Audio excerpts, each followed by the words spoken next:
Hey everyone, it's Laura Pearman and this is another Laura Pearman vlog. This week I've got a really good question. It was submitted by video from Mark, who has Pocket Video School. Let's take a look at the video. Hi Laura, Mark from Pocket Video School here.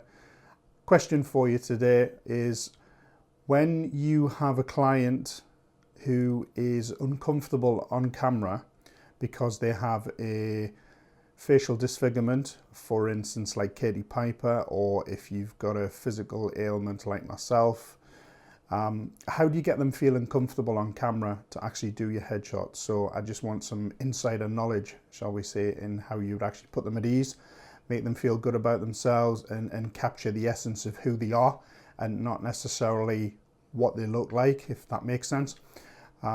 So yeah, be interested to find out how you would actually do that and cover it, and we'll speak to you soon. This is a fantastic question, and what I love about this question is it means that I can talk about the importance of having a proper consultation with any client.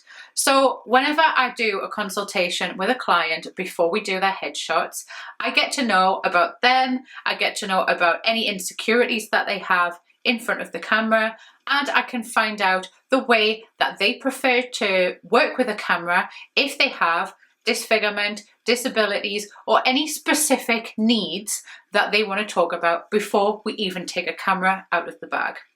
Now, if somebody has a specific need of any description and they want to talk about that before we start shooting, I've worked with people who have certain facial disfigurements, Mark, on a few occasions. I would take the lead from the client. So whenever we're planning a session, I would find out what they would prefer to do in terms of angles, if they have any preference on that, if they want to take any advice from me, if there's a certain way that they want to look in the final shots. Then when it comes to the day that we're working, I'm going to make sure that we change the rules a little bit, because I want to make sure that they feel reassurance. So we're going to be taking pictures and I'm going to be showing them previews of those pictures in the back of the camera.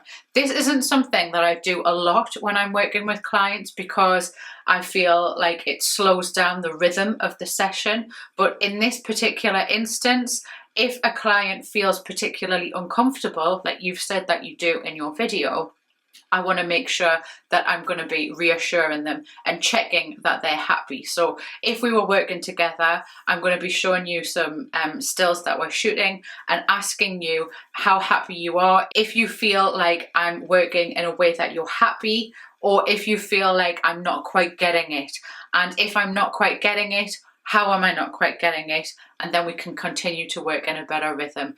This way, I feel like we're going to be building up a little bit more of a reassurance and a little bit more trust to try and tackle the things that you said you felt uncomfortable about before we started working together.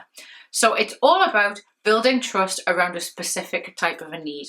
It comes back to the similar things that we've talked about before when we're dealing with certain fears. So if you're particularly conscious about a certain body part, so I want to make sure that you're not feeling overly self-conscious about that body part throughout the entire session. So I'm going to make sure that I'm reassuring you about that as the shoot progresses.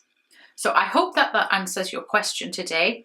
By all means, stay in touch and we can keep talking about this if you want to. And I will see you all on the next episode. Take care and I'll see you next time. Bye. Mwah.